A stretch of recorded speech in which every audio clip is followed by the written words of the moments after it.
Nhi Nguyen, and today I will be walking you through my e-portfolio for school. This is something that I've been working on for the past couple of months, almost 2 years. Here I kind of uploaded and have all of my saved coursework and assignments, papers and posters and things like that. Some of the work that I am very proud of, so I like to share that with you today. So here at the top, this is my homepage.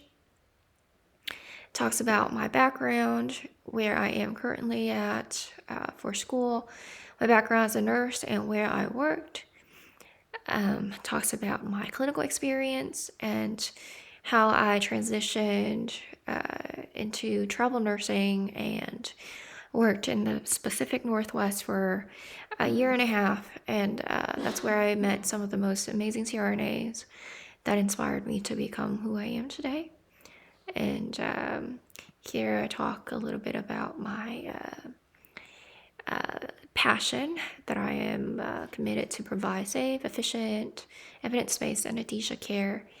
I want to promote health equity and also advocate for the underserved and minorities. Here at the bottom talks about what I like to do outside of work or school. And at the bottom here, there are a couple of links that you could view my CV, my nursing philosophy, and also my personal goals. So let's click on that.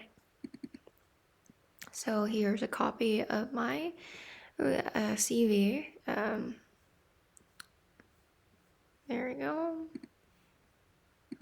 Let's click on my nursing philosophy. So my philosophy is informed by Dr. Madeline Leninger.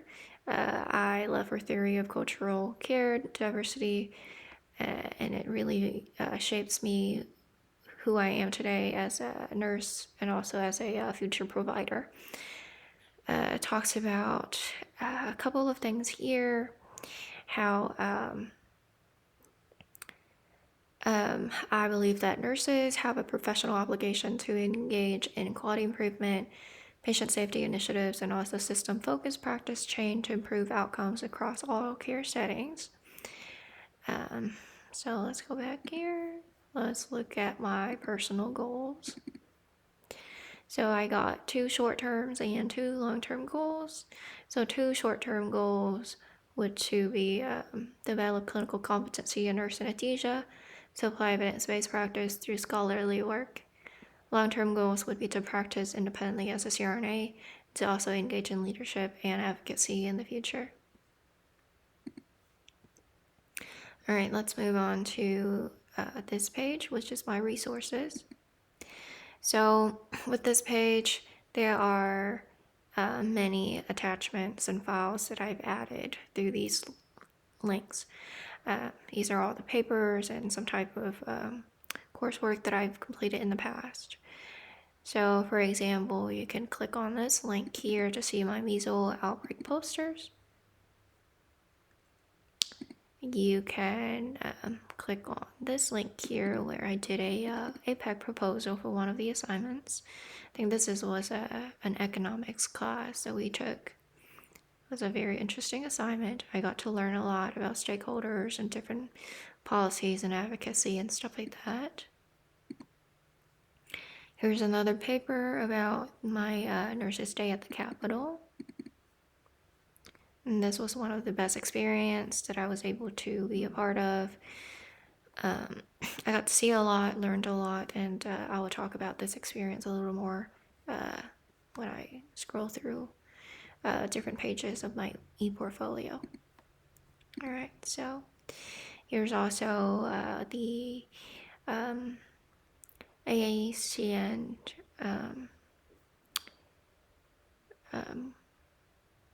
essentials, and also the handbook from UAMS. So let's look at different domains here. We got 10 domains, 3 characteristics. We'll start going through each of the domain here. So there's domain 1, which is knowledge for nursing practice. There's my references. So I have 2 related evidence and 2 reflections under each domain. The first evidence I talked about my completing a research methods poster examining cancer survivors' experiences with ineffective patient-provider communication, focusing on communication breakdowns and their impacts on psychological distress and care outcomes for the patients. And this would meet various and different subdomains. And let's click on this poster. You're able to see my overview, methods, results, conclusion, implication to practice, and discussions. Let's go back. Here's my second related evidence. I completed a theoretical scholarly paper assessing and analyzing Madeline Leninger theory of cultural care and diversity. Again, it's meeting multiple subdomains here. And you can click here to view my papers if you like.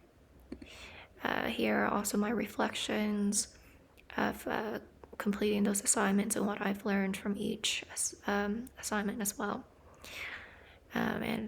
Both of these assignments have really shaped my view and my practice as a future CRNA for sure.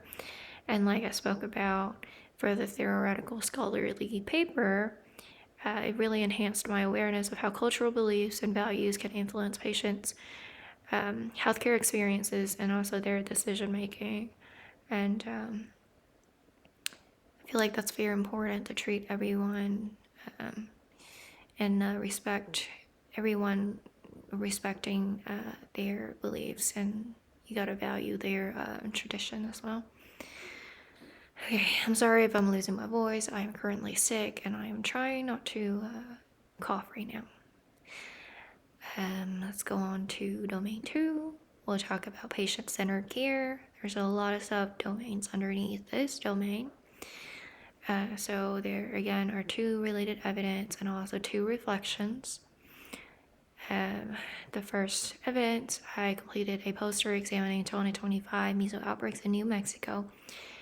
I kind of looked at different data, different incident rates, vaccine gaps, and different population risks using the CDC and New Mexico Department of Health surveillance data.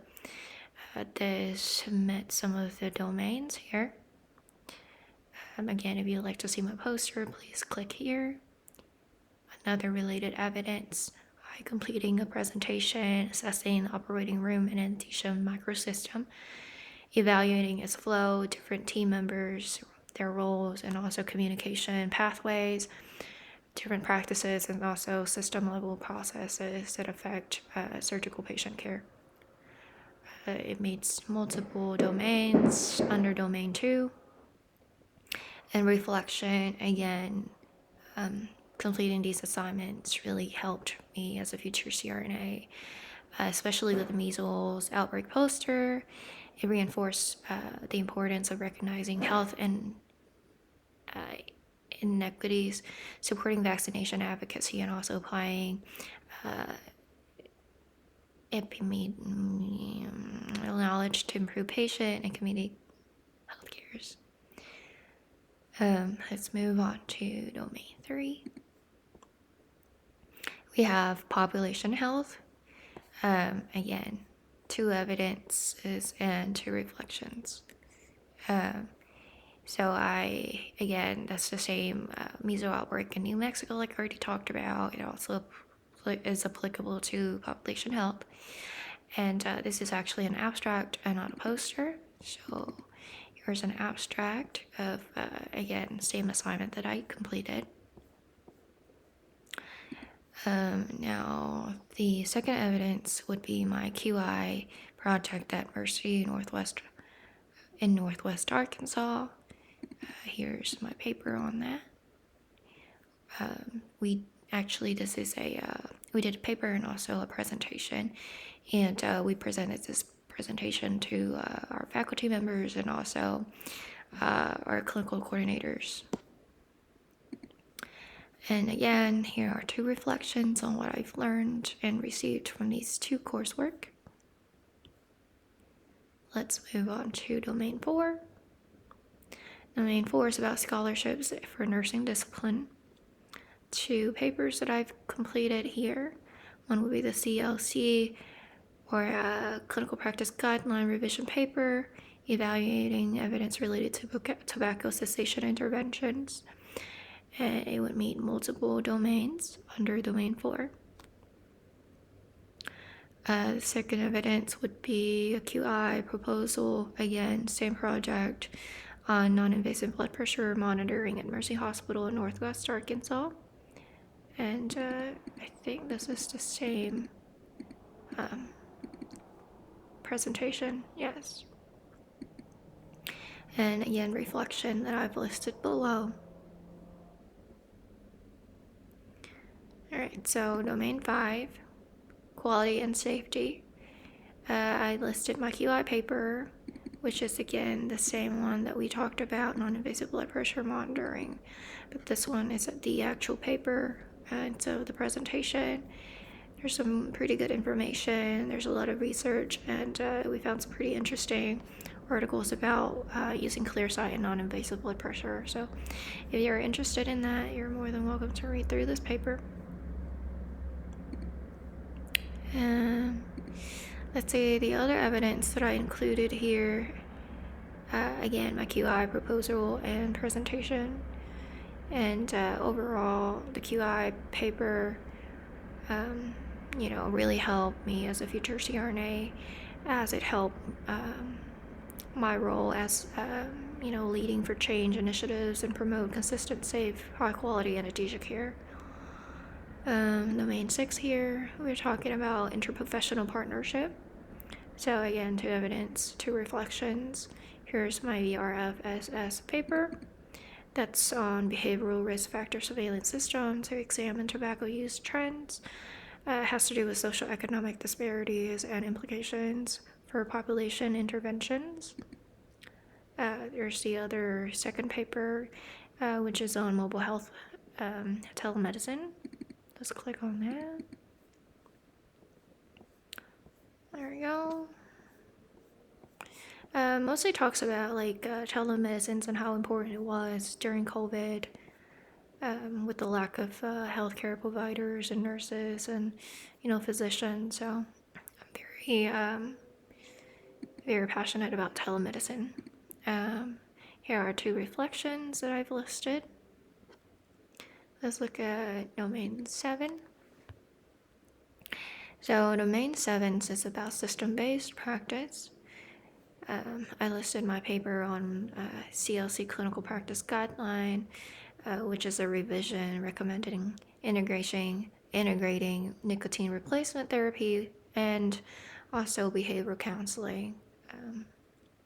There's another paper here on a business plan proposal on my anesthesia pre-op evaluation clinic to hopefully improve perioperative outcomes, to reduce surgical cancellations, and also to enhance system efficiency. I think this was part of the economics class, and we learned a lot from that class for sure. Here's the paper. And again, reflections. Let's look at domain 8. 2 papers I've completed and listed here. One of them would be a presentation evaluating Yuka mobile health app on your phone. It helps support patients with nutrition awareness and decision making and choosing good, healthy foods. Let's click on here. Because my presentation here, I actually do have a YouTube video about this, but for some reason I'm not able to open or list the link on here. Let's look at this evidence here. Again, here's a paper on telemedicine and my reflections and what I got from these 2 assignments. Let's look at domain 9. So we have professionalism. So here are my 2 papers. The first one would be, again, Nurses Day at the Capitol. I was able to speak to a couple of state legislators to advocate against House Bill 1251, which is a bill proposing anesthesiologist assistants to come into the state of Arkansas and how that would impact the practice of CRNA. Again, here's the paper. And this was actually one of Dr. Reeves' courses.